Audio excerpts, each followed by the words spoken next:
I built a secret room for my best friend, and it destroyed my marriage. Our OP today, Jim, was married. He shared a house and joint savings with his wife. By his own account, their life wasn't perfect, but it was stable. Jim also had a best friend named Ben. They talked constantly. Jim leaned on him emotionally and trusted him deeply. Jim's wife knew they were close. She didn't know how close.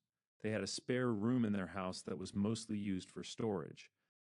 Around that time, Ben was struggling creatively and emotionally, and Jim wanted to help. So Jim made a decision on his own.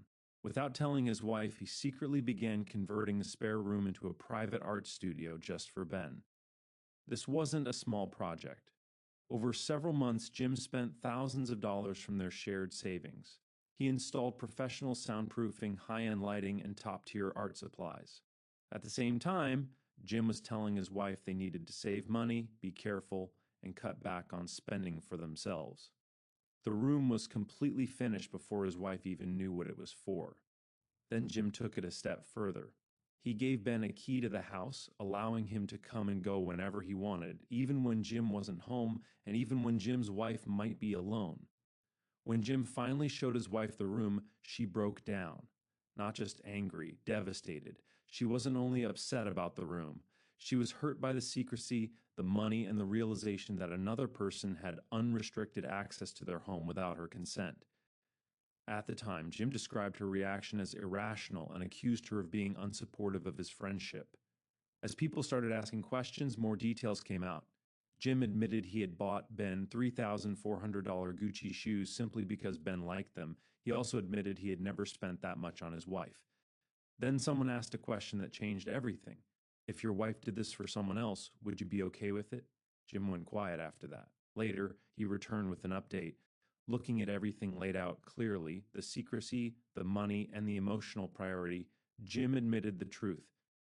He realized he was deeply in love with Ben and had been treating his wife like a secondary character in his own life. The marriage ended shortly after. My stance is this. Ethically, the situation isn't complicated, even though it's emotionally messy. Jim wasn't confused or trapped by circumstance. He made a series of deliberate choices that directly affected someone else's safety, trust, and financial security. Secrecy, especially involving shared money and shared space, removes the other person's ability to consent or protect themselves. That alone is enough to establish fault.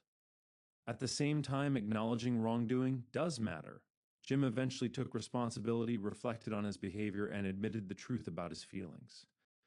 That doesn't erase the harm, but it does matter when evaluating character rather than just outcome. So the ethical balance here is this. Jim is responsible for the damage because he initiated it through concealment and misplaced priorities.